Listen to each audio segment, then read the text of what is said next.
बदलते जीवन शैली और जो मौसम का अचानक से बदलना होता है, उसके वजह से आए दिन हम देखते हैं कि छोटे छोटे बच्चों से लेकर के 8-10 साल के बच्चों तक में कई तरीके की बीमारियां पाई जाती हैं, जिनमें डेंगू से लेकर टाइफाइड और पीलिया भी शामिल हैं। आज हम उन पर बातचीत करने के लिए बरेली के मिशन हॉस्पिटल के पीडियाट्रिशियन डॉक्टर मनीष अग्रवाल जी के पास मौजूद हैं। आपसे आज उन बीमारियों के बारे में और बीमारियों का जो सिम्टम्स हैं उनके, इसके अलावा जो प्रिवेंशन क्या है और किस तरीके का ट्रीटमेंट जो है इन बीमारियों में दिया जाता है, इन सब चीज़ों पर आज हम डॉक्टर मनीष अग्रवाल जी से जानेंगे। Doctor Manish Agarwal ji, first you are most welcome to Samachar Bharat. Thank you. What kind of disease you deal with?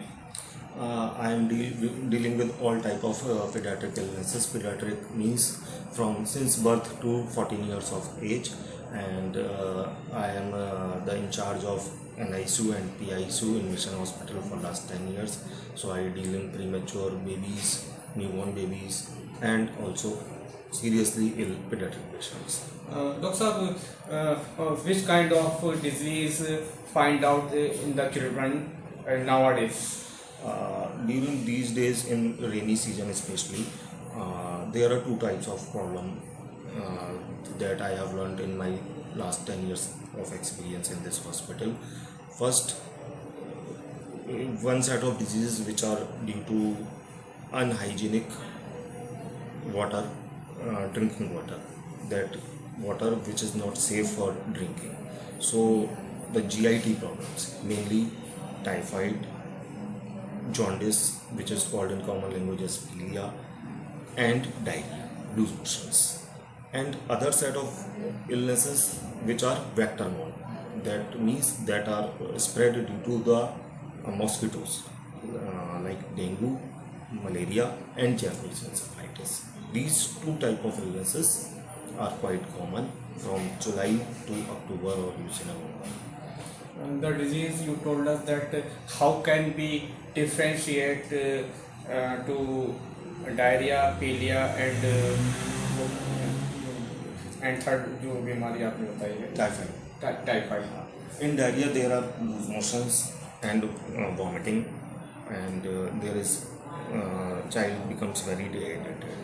Jaundice, diagnosed jaundice is very easy. Even the grandmother can diagnose when they are home that eyes are looking yellow and baby is passing yellow color urine. In typhoid, there is high grade fever which is not responding for last 7 days, 10 days. So in typhoid is called therefore in our countries as Miadi Bukhar, because it takes in old times 100 days to recover.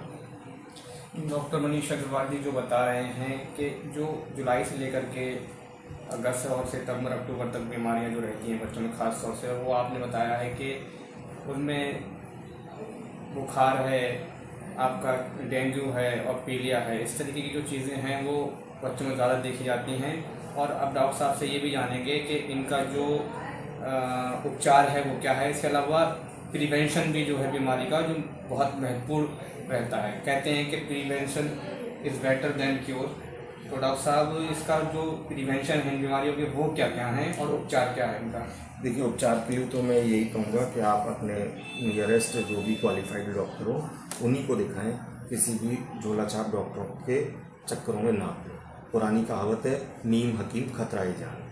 Prevention के लिए हाँ, पीने का पानी अगर आपके यहाँ साफ़ है, आपके यहाँ आरओ लगा हुआ है तो बहुत अच्छी बात है, एक्वागार्ड लगा हुआ है या प्योरिट का कोई भी फिल्टर लगा हुआ है। अगर नहीं लगा हुआ है तो पानी उबाल के ही पिए। और दूसरी चीज़, बच्चों बाहर की खुली हुई चीज़ें, मोमो, चाउमीन, गोलगप्पे, इस तरह की खुली हुई चीज़ों का सेवन ना करें। और जो बीमारियाँ मच्छरों के काटने से फैलती हों उनके लिए मच्छरों से बचाव ही बेस्ट है कि घर में हमेशा मच्छरदानी का प्रयोग करें, वो भी बेस्ट है। मच्छरदानी का 0 साइड इफेक्ट है और मच्छरदानी 100% इफेक्टिव है। ये प्रिवेंशन है। ये प्रिवेंशन है। और ट्रीटमेंट के लिए मैं कहूँगा कि आपने नियरेस्ट जो भी क्वालिफाइड डॉक्टर्स हो उनकी राय लें। डॉक्टर साहब, आपने जो डिजीज़ बताए हैं, अगर हम उनकी बात करें तो जैसे किस तरीके से उनमें मेडिसिन दी जाती है? कहते हैं कि बच्चों को थोड़ा सा जो है ज़्यादा हैवी जो है मेडिसिन बच्चे नहीं खाते हैं, तो उसको लेकर के क्या है और किस किस तरीके की दवाई दी जाती है इनमें?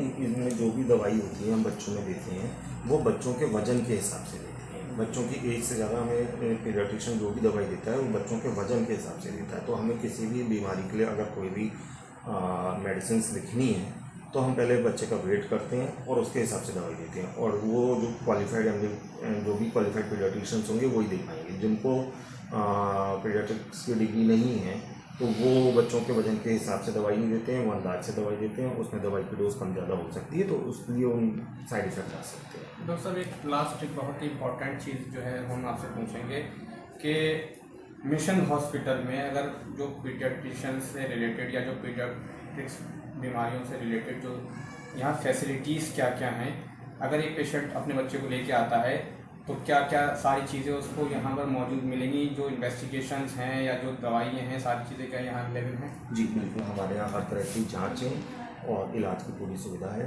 हमारे यहाँ बच्चों का ICU और छोटे बच्चों का जो 1 महीने से छोटे बच्चे हैं उनका NICU, जिसमें ventilator, monitor, CPAP, BiPAP, HFNC उस सब की सुविधा उपलब्ध है। उसके अलावा चूँकि हमारा मल्टी सुपर स्पेशलिटी हॉस्पिटल है तो हमारे यहाँ कभी किसी बच्चे को हार्ट की प्रॉब्लम है या किडनी की प्रॉब्लम है या न्यूरो की प्रॉब्लम है तो हमारे यहाँ कार्डियोलॉजिस्ट, न्यूरोलॉजिस्ट भी उपलब्ध हैं तो हम उनकी भी ओपिनियन ले सकते हैं। Thank you so much.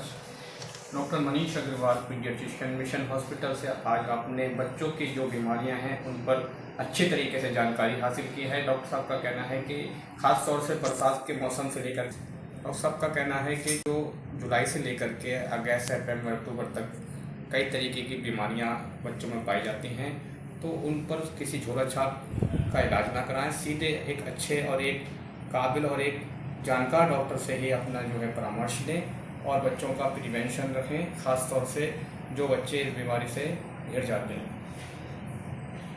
Bareilly से मैं समाचार भारत के लिए अल्तमश सिद्दीकी।